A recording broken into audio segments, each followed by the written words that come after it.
J'espère que vous allez bien. Aujourd'hui je vais vous montrer ma bonne pratique, mon petit truc qui fait que je gère mon temps le mieux possible pour ma création de contenu. Pour cela j'utilise Trello. Trello c'est un outil d'organisation et de gestion de son temps, de ses contenus. C'est pas un outil avec lequel vous allez pouvoir programmer vos contenus, attention, même si je fais mon calendrier de publication dessus.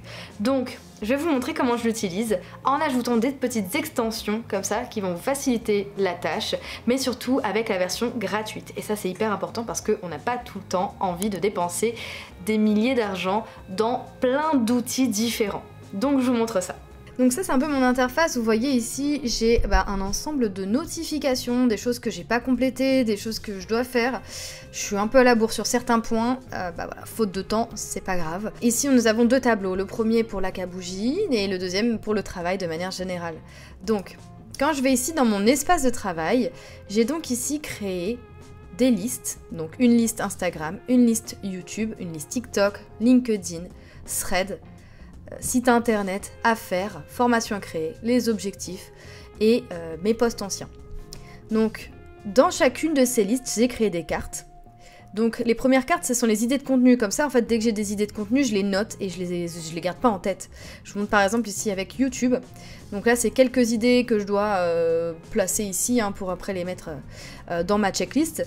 Mais du coup, voilà, j'ai idées de contenu YouTube avec ma petite étiquette YouTube. Donc des idées à créer et des petites checklists. Si je check ici, vous voyez, comme ici, ça va rayer mon idée et après je peux les masquer. Voilà. Ici, c'est un ensemble d'idées. Vous voyez, là, c'est des contenus qui ont été déjà programmés. Donc là, on est bon pour ça. Et là, par exemple, je suis en train de faire cette vidéo. Donc cette vidéo, normalement il y a une date qui va avec, donc on est là pour le 26, mais quand je vois pas forcément toutes ces informations là parce qu'il y a trop de texte, etc., je peux avoir une autre vue, le calendrier. Comment j'ai ajouté le calendrier? Donc je vais vous montrer. Donc je suis allée dans Power Up, et dans Power Up, je peux ajouter ici un peu comme des extensions. Et il y a plein d'extensions, ça peut être ajouté Slack, ça peut être ajouté Google Drive, voilà, il y en a énormément, ça peut être Gmail, toutes ces choses-là, Google Drive. Moi, j'ai ajouté le calendrier, tout simplement en tapant calendrier. Donc voilà, j'ai eu mon Power Up calendrier. Je l'ai installé, et du coup, depuis, j'ai ce calendrier-là. Donc là, on est en vue semaine, mais comme vous pouvez le voir, on peut aussi avoir une vue mois. Et ça, c'est l'ensemble de mes contenus que j'ai publiés ou programmés depuis un moment. Donc on revient à aujourd'hui. Donc aujourd'hui, là, on est le 5 juin. Je suis en train de tourner ma vidéo pour Trello. Donc elle est ici, pour le 12 juin. Donc ici, vous voyez, c'est des contenus que j'ai déjà programmés ou publiés, donc ils sont barrés. Parce que par exemple, si je me dis que Storytime IAU IDF pour TikTok a été fait, je clique et vous voyez, ça me la raye et on n'en parle plus. Je la remets parce que c'est pas le cas. Si par exemple, le contenu est pour aujourd'hui mais je suis en retard, c'est en jaune. Donc comme ça me permet d'avoir un petit rappel par rapport à ça. Et par exemple, si j'ai oublié de le faire, c'est en rouge. Donc je suis très en retard et je crois que voilà. Et là, ça devient très en retard, donc c'est rouge foncé. Je le remets ici. Donc par exemple, là on a la liste Instagram, là on a la liste YouTube, là on a la liste TikTok. Et en fait, quand je clique sur ces éléments, j'ai des détails. Par exemple, je vais sur celle-ci. Là, j'avais du coup un mème à créer pour Thread. Maintenant, je l'ai glissé dans post ancien. Ça me permet d'avoir toujours cette vision de mon contenu, mais dans une colonne, dans une liste différente. J'ai mes petites étiquettes. Donc YouTube, Instagram réel, article de blog, YouTube, Thread, Facebook, etc. etc. Je peux en créer plus si je le souhaite. C'est possible. Je peux en afficher plus également.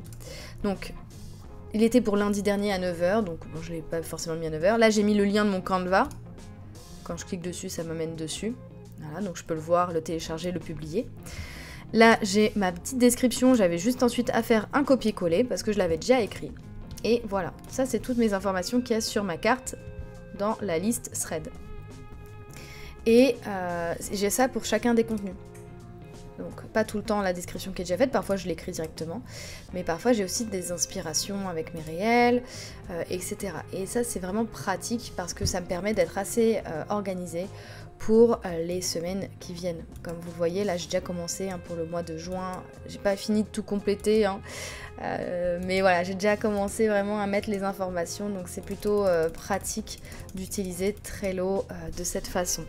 J'utilise la version qui est gratuite en plus, donc c'est plutôt intéressant. Comment je fais pour mettre dans post ancien? Par exemple, là on est sur la liste LinkedIn, donc un post de LinkedIn page qui a été publié hier. Donc tout simplement je clique ici, LinkedIn, et je mets dans post ancien. Hop, automatiquement il va dans post ancien. Ma colonne post ancien, elle se trouve ici, et c'est tous mes posts que j'ai réalisés depuis que j'utilise cette méthode. Donc comme ça j'ai toujours un point de vue dessus, et voilà, c'est plutôt pas mal. Voilà, rapidement comment j'utilise Trello. N'hésitez pas si vous avez des questions à me les mettre en commentaire ou sinon simplement me dire que la vidéo vous a plu, ça me fera aussi plaisir. Abonnez-vous également pour me soutenir et n'hésitez pas à me suivre sur les autres plateformes. Vous allez voir, il y a plein de choses à découvrir.